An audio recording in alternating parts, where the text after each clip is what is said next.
Welcome, welcome, welcome. Let me see. Let me push this up because my head is cut off. Hello, and welcome to this episode of Houston TSTA. If you don't know what that means, that is the Houston local of the Texas State Teachers Association. My name is Michelle Williams, your host. I am the president of the Houston Education Association. We are one of the local unions in Houston ISD, representing the employees and staff in HISD. And thank you for joining tonight. If you are a teacher that is watching this tonight, you can become a member. If you don't have any union representation, you can become a member by going to www.mytsta.org. If you're watching on Facebook, you can hop on over to our Facebook page. At the top, there's the link. If you're watching from my profile or even on Twitter, I would not call it X because that's not what it is. It will always be Twitter. If you're watching on Twitter, also you can find the link if you're on any of our platforms that has to do with HEA. You can scroll to the top and click on www.mytsta.org and become a member today. So today's topic, as you know, we have launched a campaign, and let me pull it up. The Houston Chronicle actually featured our fair pay campaign, and I want to highlight that for a second. Let me see. I forgot to pull it up. Fair.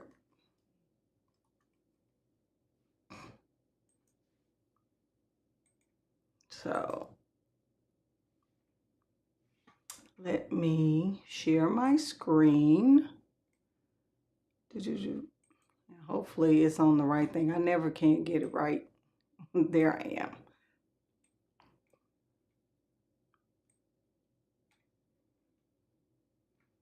This is our fair pay campaign.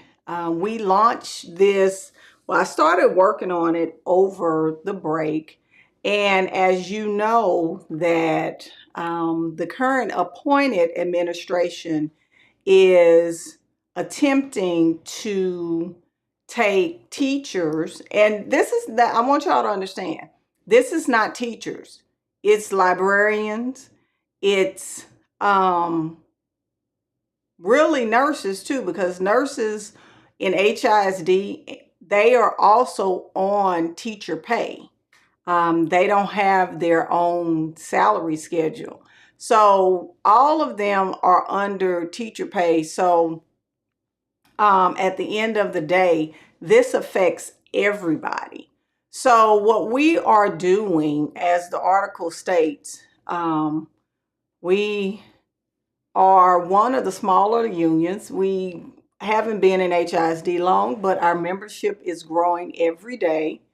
We are concerned that HISD is going to take all of the teachers and put them on this pay for performance model. And it's really exchanging it for the pay for experience. Now, that's what we're talking about tonight. And that's what's prompting these conversations around, does teacher experience matter?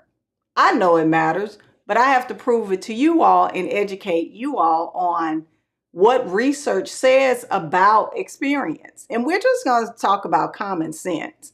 And I guess it's not that common, because I don't even want an inexperienced mechanic. If I had to choose between a mechanic, I don't want the one with the least experience. Like, who does that? That makes very little sense. So, um, this lady, whoever she is, I guess she's the spokesperson for Houston ISD, said that the development of a new evaluation system and the move to pay for performance are separate initiatives. No, they're not. They're one and the same. HISD will move to pay for performance model for teachers at non-NES campuses in the school year 2026. So how in the bejesus are you going to have two different pay systems in one system? That makes zero sense. Zero. Performance will be measured by the teacher evaluation system at that time, whether that is the proposed TES, which is horrible. And if you're on YouTube watching this, let me turn my phone off. Definitely like and subscribe to our channel, because we're going to have some teachers from Dallas ISD talk about how that system is not working in DISD. Well, one of them's, they're retired teachers that work there. So, but they are actually members of our NEA Dallas affiliate. So you're going to hear firsthand of how that's working, because nobody really talks about Dallas ISD and how this mess started in Dallas ISD.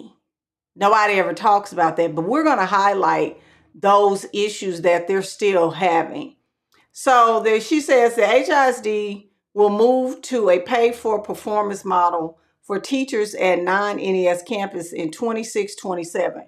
We don't plan for them to be here that long. That's the best kept secret.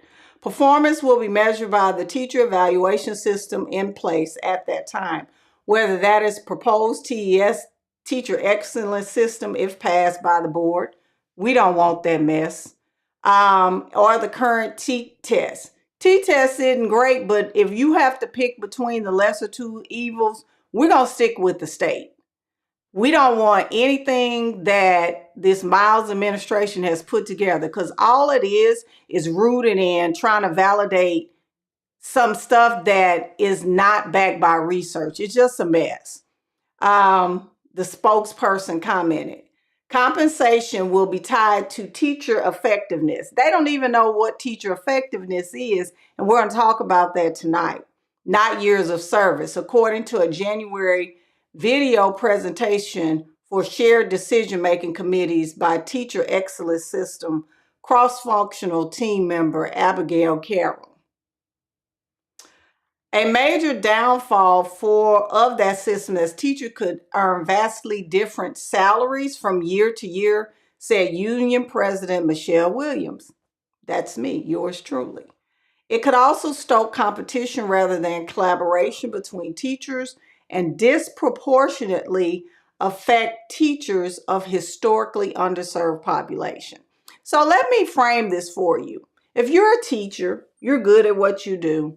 Why would you go work at one of the most difficult schools that has a large, either emerging bilingual, those are students or English speakers of other languages, or students who just working average old below average kids, working beneath grade level. So yeah, why would you do that if your pay is tied to that? Do you think you're going to attract more people coming to those schools? Absolutely not. It will further erode not getting teachers to come into the system. Also, what I didn't highlight in this article is that teachers that are a part of the T-test system, they get the teacher incentive allotment. They give that up when they come to HISD. So if those are quote unquote deemed your high performing teachers, then why would they come to HISD and they're not going to get their money? Because the best kept secret in Dallas ISD is that the teachers don't get the incentive allotment. They don't. The district does. So, do you think those teachers are going to leave their school districts and come to HISD to give their money to be split between other teachers? Absolutely not. That's not going to happen. So, what it does is it increases the teacher shortage in HISD. We are an urban school district, which is hard for us to get teachers anyway. So it's a lot of drawbacks to this system. And I want to educate you all on the things that Mr. Miles is saying. There are two things that we can always count on from Mr. Miles. He's going to break policy. I can count on that. He doesn't care about laws because those are connected to policy. And he's going to spin a story where there's no research behind it and it's all in his head. Well, in his prediction ring.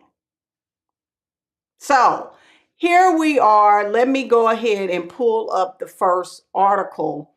This is from our national affiliate. It is, let me see, let me pull it down. It says, does teaching experience matter?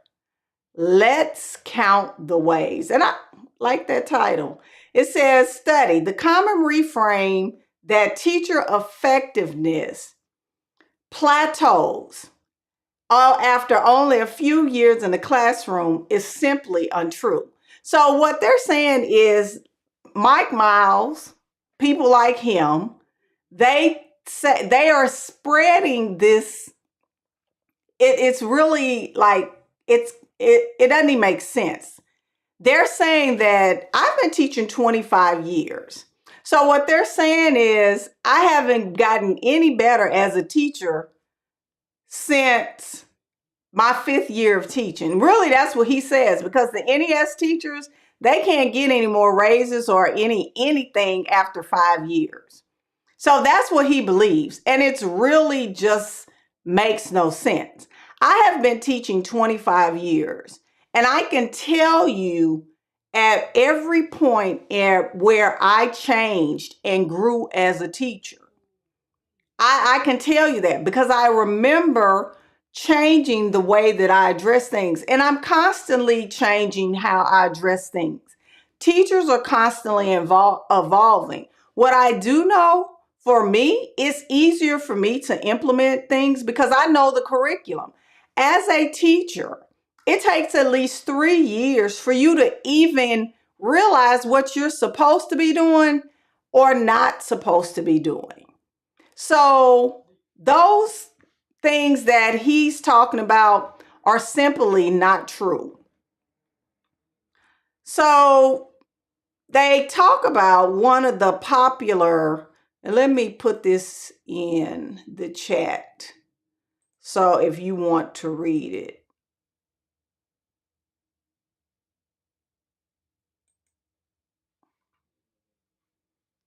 Let me see. So I'm put the article in the chat.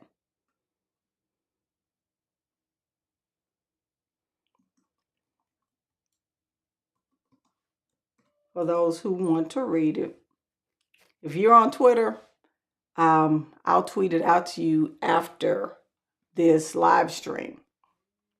So they said one of the most popular pieces of conventional wisdom is the national debate over education is that teachers lose capacity to further improve. That's not even a debate. It's ridiculousness.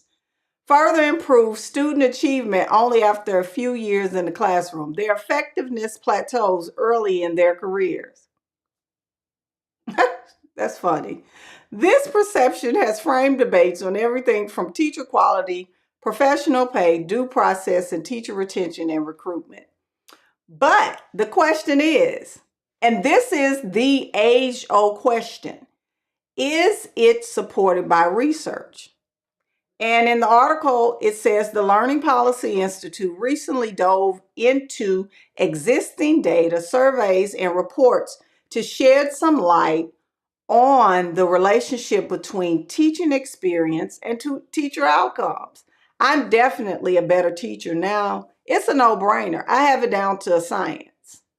The verdict, experience matters, even in the second decade of teaching and beyond. So I'm in my second decade of teaching. So they're saying if I continue, I'm going to get much better. And I do believe that because I was out of the classroom for 2 years.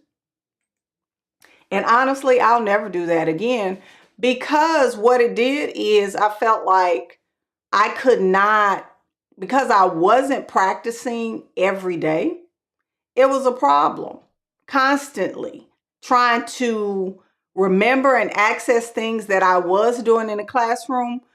It took a while. I left that position and went back to the classroom.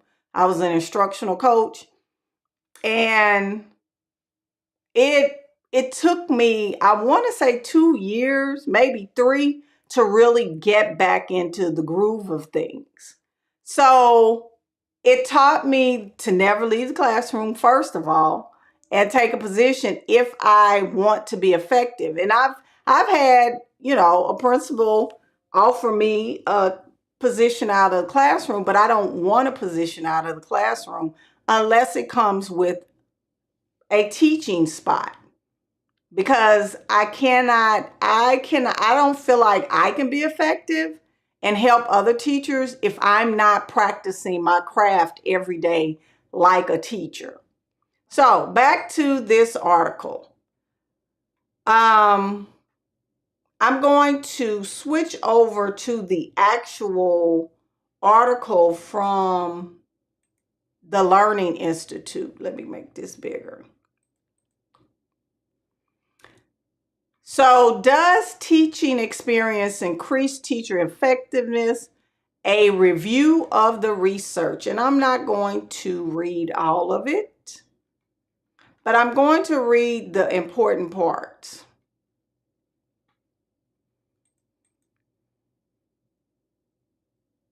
Let me move. Oops.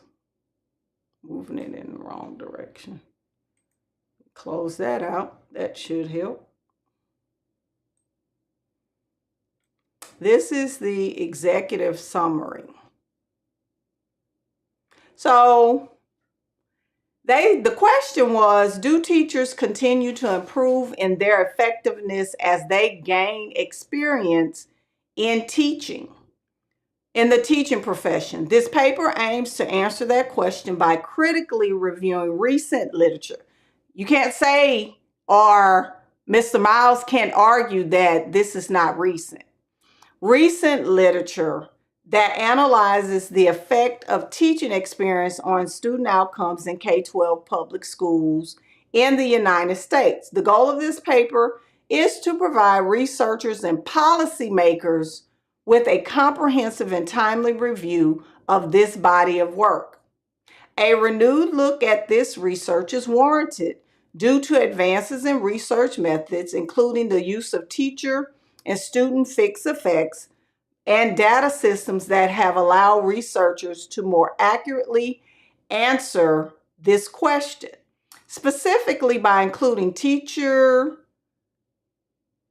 fixed effects in their analysis. Researchers have been able to compare a teacher with multiple years of experience to that same teacher when he or she had fewer years of experience.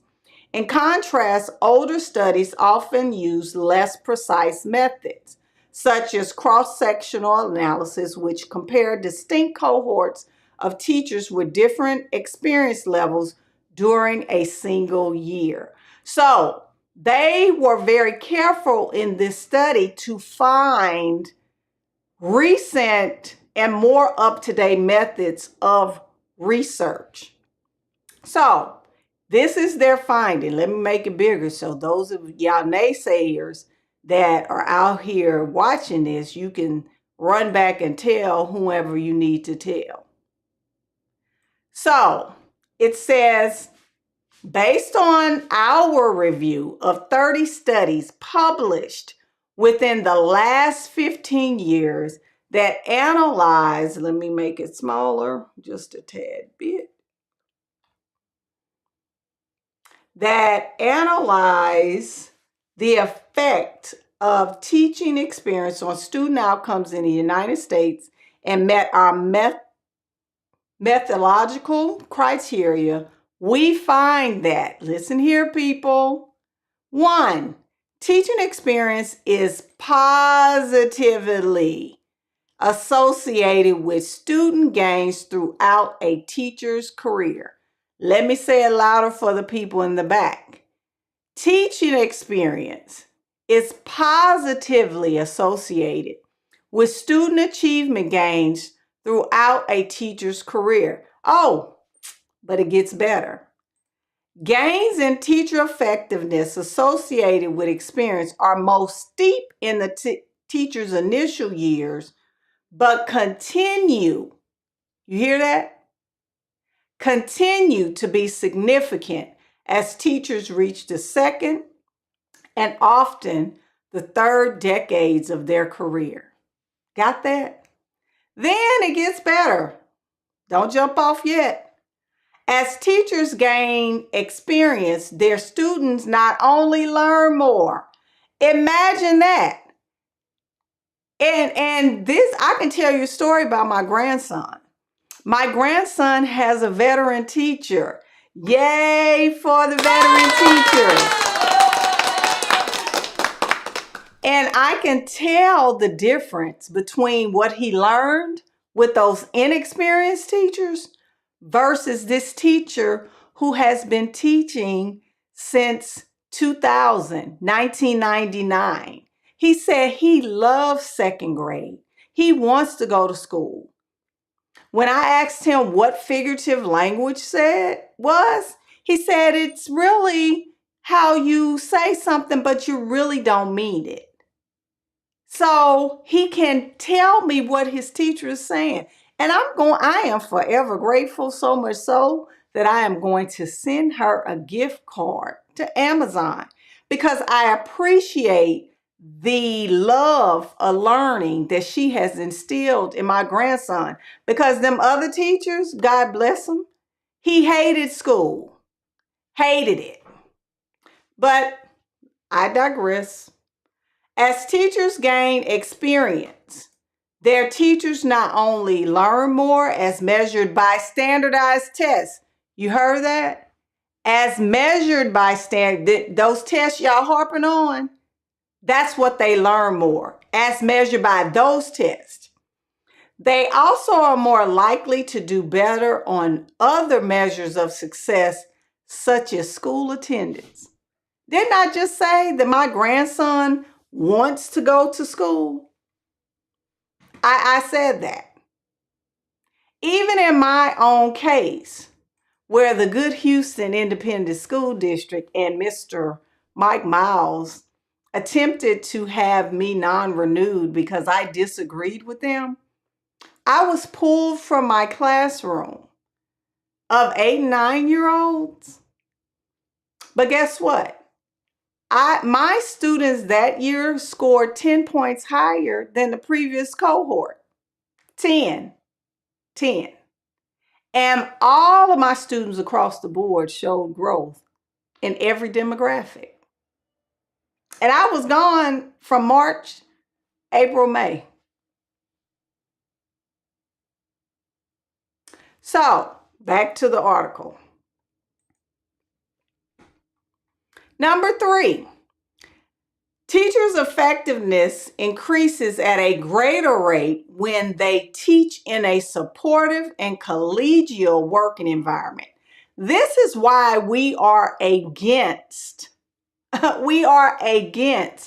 pay for performance, because it creates an environment of competition. If you are competing for money, why would you help the teacher down the hallway? Why would you help anybody on your team?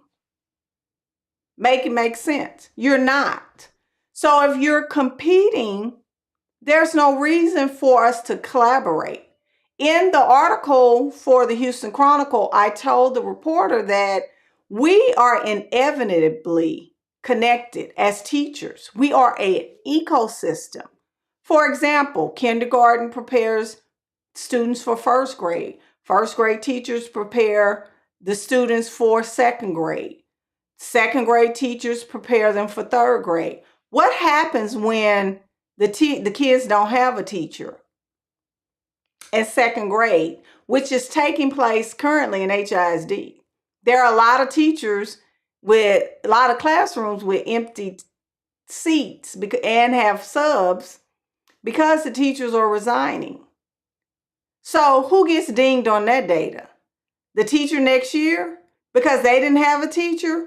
So when you talk about this whole pay for performance, who gets dinged on that? And then you put a novice teacher in there and then you expect him or her to work miracles. Doesn't work like that. You know what happens? The gap widens, and we're going to talk about that tonight. So teachers' effectiveness increases at a greater rate when they teach in a supportive and collegial working environment, and when they accumulate experience in the same grade level, subject, or district. So this is why a revolving door doesn't help teachers. And it doesn't help teachers to jump around, but they jump around because the working conditions are so poor in these school districts, because you have people trying to help tell them how to teach instead of teaching them how to teach. You know that saying where they say if you teach them how to teach to fish, they'll eat for a lifetime, something like that. I know I'm botching that up. So you're not teaching the teachers how to teach. You want to spoon feed them and tell them what to do. And that's why the Miles administration doesn't like teachers like me, because you can't tell me what to do and you can't tell me how to do that which I know how to do because I've been doing it for 25 years. You can't. The novice teachers don't know any better. Just like I said, by the time you're at your third year, you finally know what not to do, because the first year just trying to survive.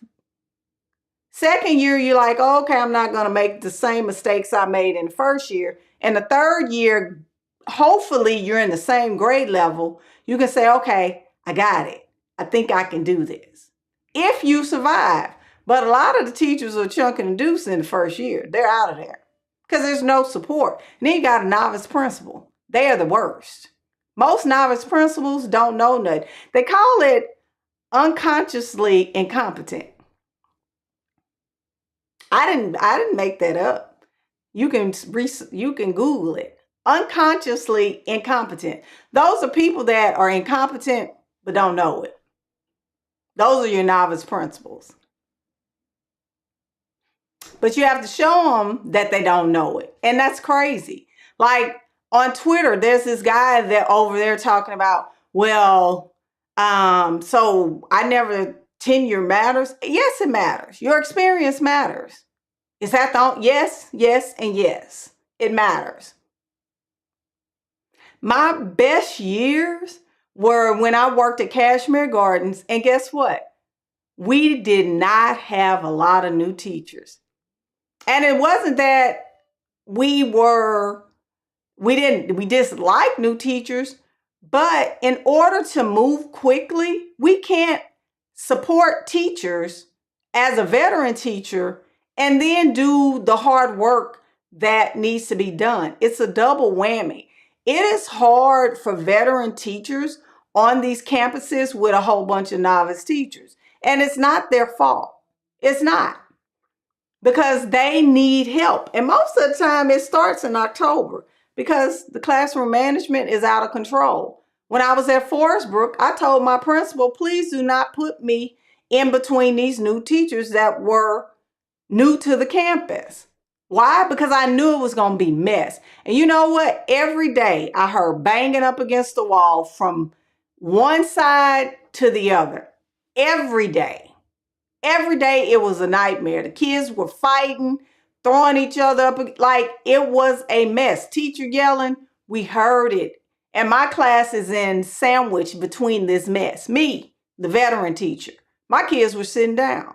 So those are the things that we deal with at, as teachers. And it's hard on veteran teachers when you have a whole bunch of novice teachers because you have to help. I don't care where you are.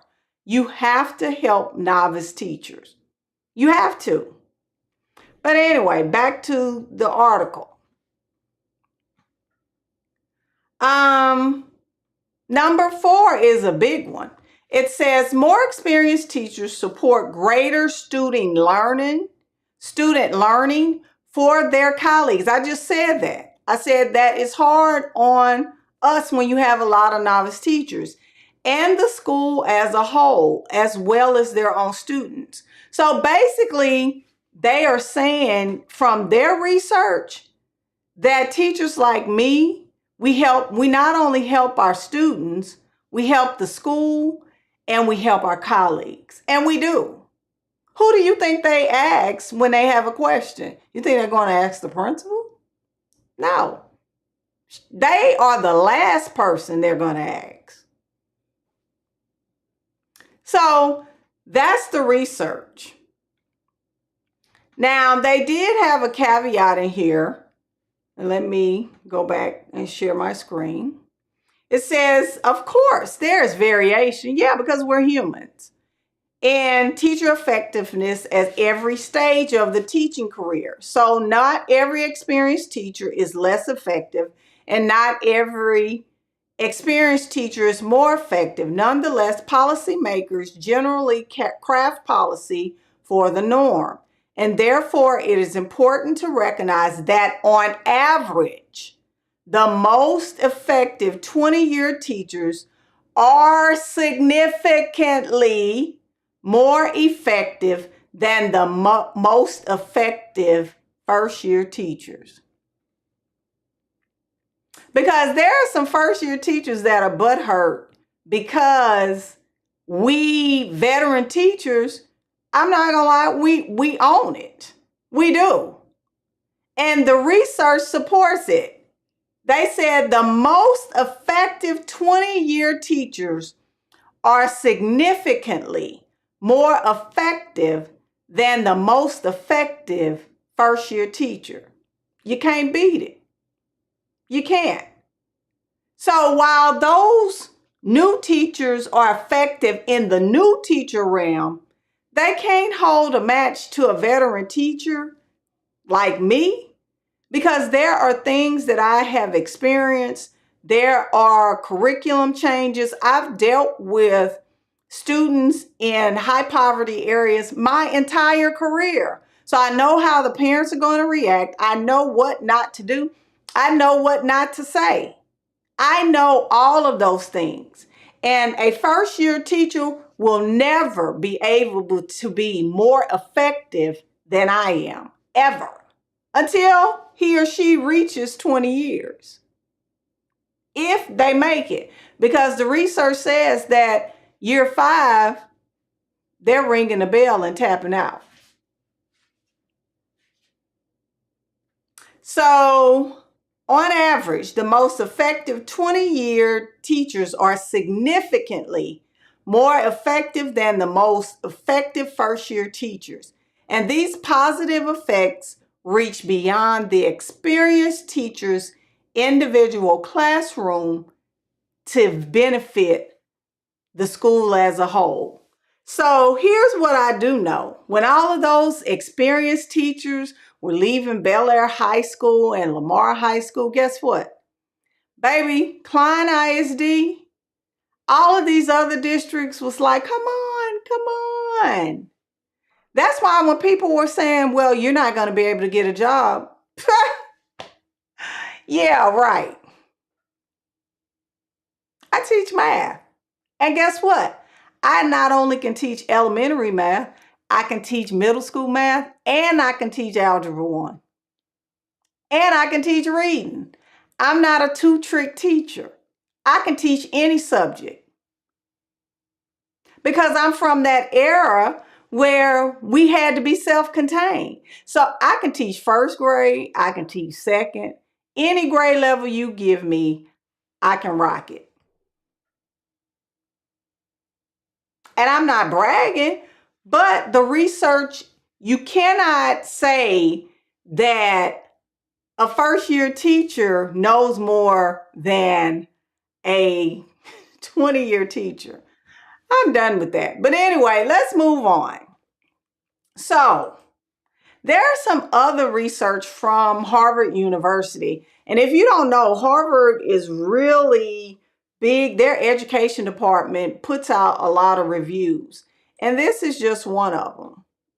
And I like theirs because it has graphs. I like pictures.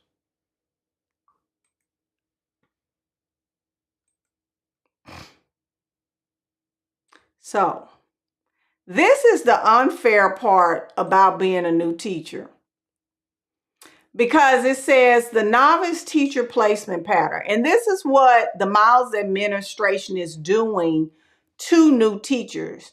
Actually, it's exploitation. So you're saying that, oh, new teachers can do this. They drop them off into these classrooms. It's sink or swim. The teachers are drowning in HISD. They are. So do low performing students get placed with novice teachers all day, every day? That's why when Carranza came into HISD, y'all probably don't remember him because he was there. He was in HISD all of 15 months, but he was a great leader.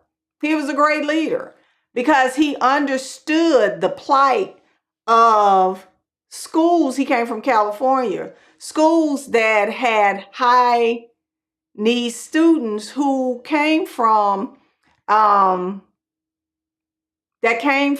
underserved communities. He did. So Achieve 180 was effective because one of the pillars was experienced principals and experienced teachers. That was the model. I was at Cashmere Gardens. They were slated to be taken over by the state. The year that Achieve 180 happened, I qualified for the program. My scores were really good. I was working at Coop Elementary, and I moved to Cashmere Gardens as a fifth grade teacher. I was the only fifth grade math teacher. So 217, 18, those are my test scores. If you want to look them up, those are mine. Go ahead, look them up. Those are my test scores, and we did very well. 17, 18 was the year that Harvey hit. I had 80% of my students pass the Math STAR test, and then the next year I had 90. So, those were the scores that we have. But I had a principal who was experienced enough to let me teach, and it came out positively. Those are the things that I am talking about.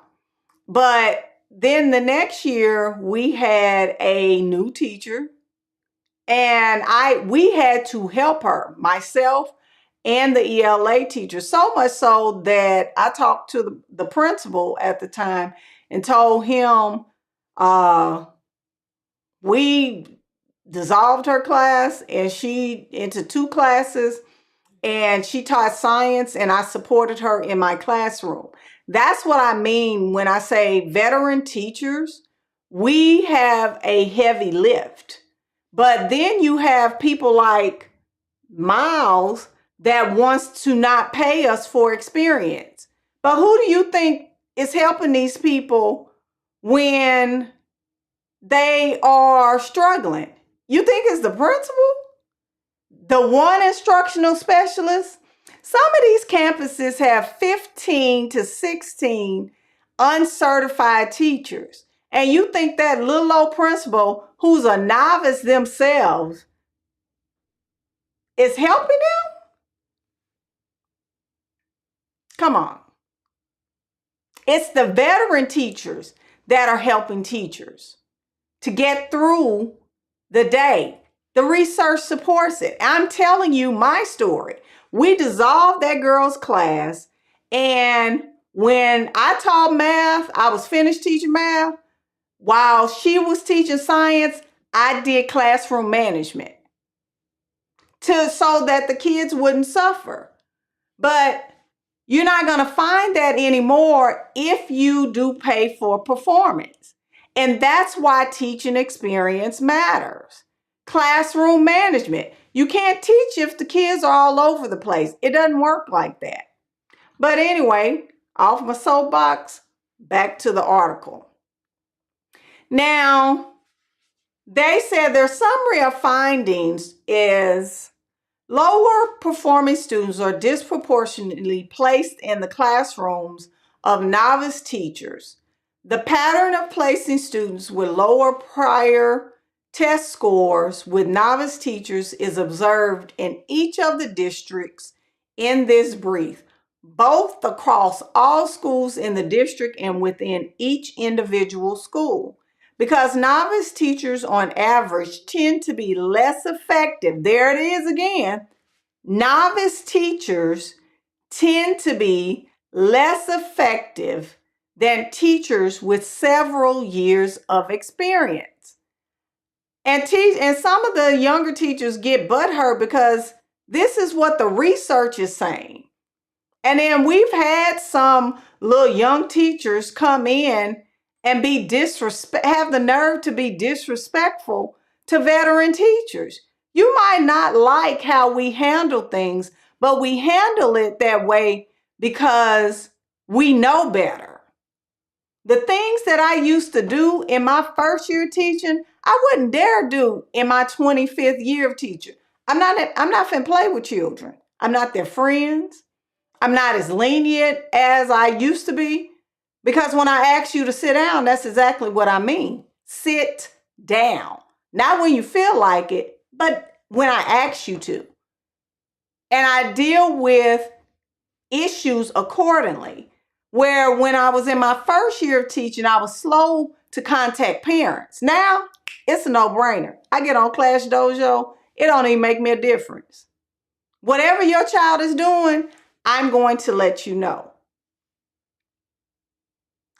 So if you are a novice teacher and a younger teacher, and I'm not saying younger as in chronological age, I'm talking about teaching experience. You need to listen to the teachers that are around you and stop being so disrespectful because you know how to work a computer. Half of you all can't even work an equation by hand because you're a calculator baby. All y'all know how to do is actually work a graphing calculator. God forbid the calculator break down, because you can't solve the equation without an equation solver. Those are the experiences that veteran teachers bring to a campus. When I taught Algebra 1, we solved equations by hand before you even picked up a graphing calculator. But you got some teachers that's the first thing that they do. But what I do know is students who don't know how to solve equations will fail IPC, which is integrated physics and chemistry. Because in chemistry, guess what you have to use? Algebra. And that's why I do those things, because I teach for the student, not for the grade level. And that's what experience brings. So moving right along, back to the article. Here's another finding, and I want to make this bigger because I want you all to understand. If you're a parent in HISD and you're watching this, this is concerning. And I didn't even know this. It says, on average, students placed with first-year teachers start their year academically behind their peers placed with experienced teachers. I'm going to read it again. On average, now we're talking bell curve. Now, there's some outlier data. There is. On average, students placed with first-year teachers start their year behind academically, behind their peers placed with experienced teachers. And I'm going to tell you that. You know why? Because my grandson is one of those. My grandson had to have reading and math tutoring for kindergarten and first grade. You know why? Because his teacher was a novice. I knew that. But guess who doesn't have to have tutoring this year? My grandson. Same kid, different teacher. So when you all are asked about pay for performance, all of these things that I've talked about tonight are the reason why teachers need to get paid based on experience, because experience matters. There is not one teacher that teaches math in HISD that can put up numbers like I do. I bet my last paycheck on it. There's not one. And I teach a tough demographic. And it's not because that teacher isn't a great teacher. She's a great teacher for a fifth-year teacher. I'm a great teacher because I have experience. I can do intervention. I can calm a classroom. There are things that I know, that I have resources, that I built a toolbox that is miles wide and very, very deep. And I'm saying that because veteran teachers do not get their flowers. They only get them when we're gone. When we're gone. Oh, I remember that teacher. She was sure. Yeah. Then you're like, these young teachers. No, but you because veteran teachers, we got options. Every veteran teacher, for the most part that I know, got picked up when they left HISD. I had a lady message me telling me that a principal was looking for a mature math teacher. You know what mature means? That's code for experience. They don't want to deal with these novice teachers because, first of all, we're in a high stakes era, which it goes back to, I'm be honest with you, we've come full circle. This is how it was like my, I want to say, fourth, fifth year teaching. And the test scores is what rule the coop. And that's it at the end of the day. And it's sad because my teaching has changed so much to where the test is not even an issue. It's not. Because I know that my students can pass the test. But you know what I'm more concerned about as a 25-year veteran teacher? Do my students feel confident? Am I building their self-efficacy? Do they feel like they have the ability to do whatever?